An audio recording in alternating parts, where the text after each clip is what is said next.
राधे राधे।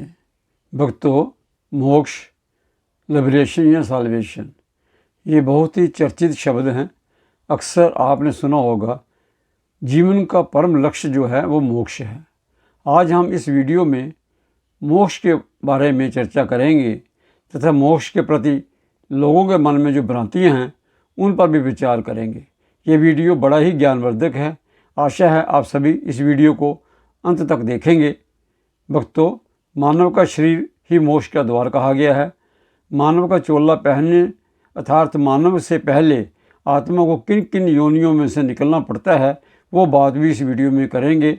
मनुष्य का शरीर पाने से पहले अपने प्रारब्ध के अनुसार सभी प्राणी जीव अनेक योनियों में से निकलते हैं, दुख भोगते हैं, ताप संताप सहते हैं और धीरे धीरे दुख भोगने के बाद जब उनके पाप निमन होने लगते हैं तब भगवान की कृपा उन पर आती है और मनुष्य का शरीर उनको मिलता है। केवल मनुष्य ही एक ऐसा जीव है जिसे स्वेच्छा से कर्म करने का अधिकार है। बाकी सभी योनियाँ जो हैं वो भोग योनियाँ कहलाई जाती हैं। मनुष्य का जन्म जिस परिवार में होता है वो भी उनके पूर्व कर्मों पर निर्धारित होता है। ये सब उनके प्रारब्ध पर ही डिपेंड करता है।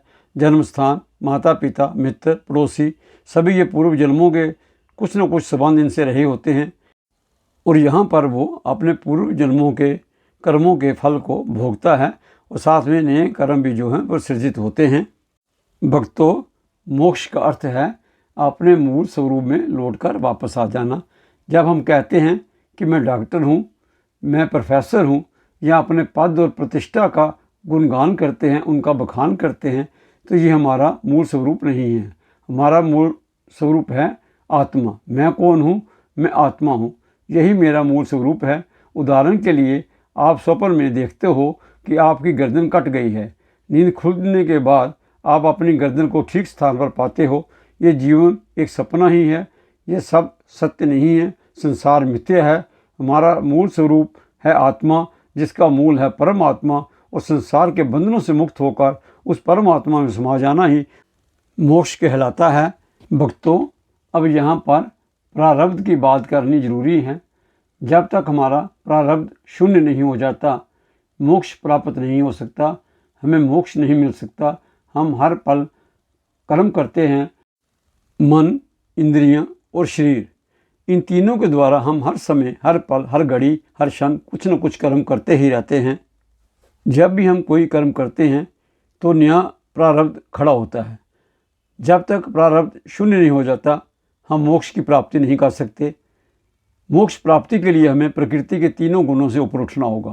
प्रकृति के तीन गुण, तामसिक, राजसिक और सात्विक, ये हमें संसार से बांधते हैं। हमने इन तीनों से ऊपर उठना है। जब हम इन तीनों गुणों से ऊपर उठ जाएंगे तो हमारा मार्ग स्वयं ही उस परमपिता परमात्मा का जो पाने का मार्ग है वो खुल जाएगा। अब ये तो आपको क्लियर हो गया होगा कि जब तक प्रारब्ध शून्य नहीं हो जाता, जब तक प्रारब्ध शेष रह जाता है, तब तक हम मोक्ष प्राप्त नहीं कर सकते। इसके लिए आज हम भागवत गीता में दिए हुए भगवान श्री कृष्ण जी के द्वारा बताया हुआ जो मार्ग है मोक्ष का, उसकी बात करेंगे। भगवान कृष्ण ने गीता में कहा है मोक्ष प्राप्ति के तीन जो मुख्य मार्ग बताए गए हैं, उन तीन मार्गों की इस वीडियो में हम बात करेंगे।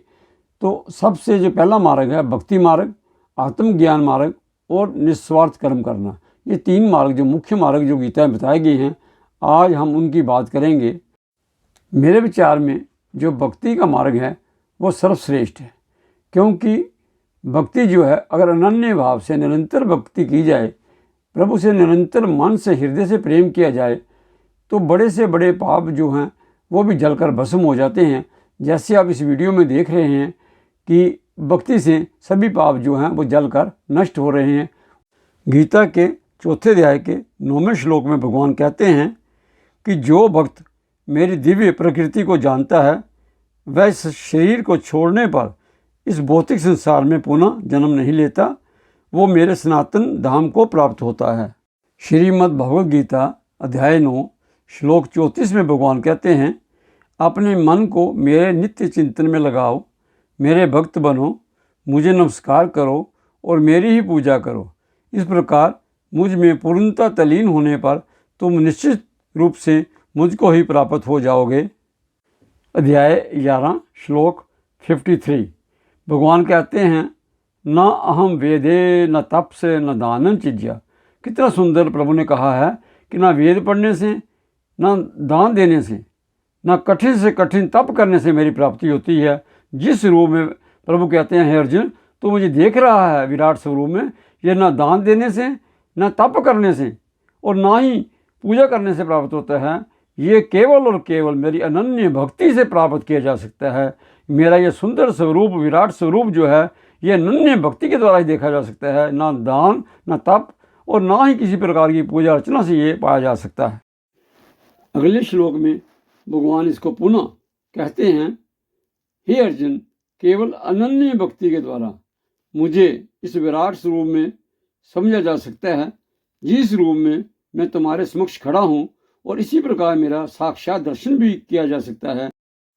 भक्तों, गीता के 18वें अध्याय में भगवान अर्जुन से कहते हैं कि हे अर्जुन, अगर तू कुछ भी करने में समर्थ नहीं है, सब कुछ त्याग दे, मेरी शरण में आ जा, मैं तुम्हें सभी पापों से मुक्त कर दूंगा। भक्तों, बड़ा ही सुंदर श्लोक है। सर्वधर्मान्य परित्यज्य मामेकं शरणं व्रज, अहम त्वं सर्वपापेभ्यो मोक्षयामि मा शुचः। भगवान कृष्ण कहते हैं कि हे अर्जुन, तुम समस्त प्रकार के धर्मों का, कर्तव्यों का परित्याग करो और मेरी शरण में आ जाओ, मैं समस्त पापों से तुम्हारा उद्धार कर दूंगा, डरो मत। भक्तों, आज के लिए बस इतना ही। अगले वीडियो में हम आपको कुछ ऐसे मंत्र भी बताएंगे जिन मंत्रों का करने से आप मोक्ष की प्राप्ति कर सकते हैं। अब हम अपनी वाणी को विराम देते हैं। आशा है आज का ये वीडियो आपको अच्छा लगा होगा। इसको लाइक करें और अपने ग्रुप में शेयर करना न भूलें। चैनल को सब्सक्राइब अवश्य करें। राधे राधे।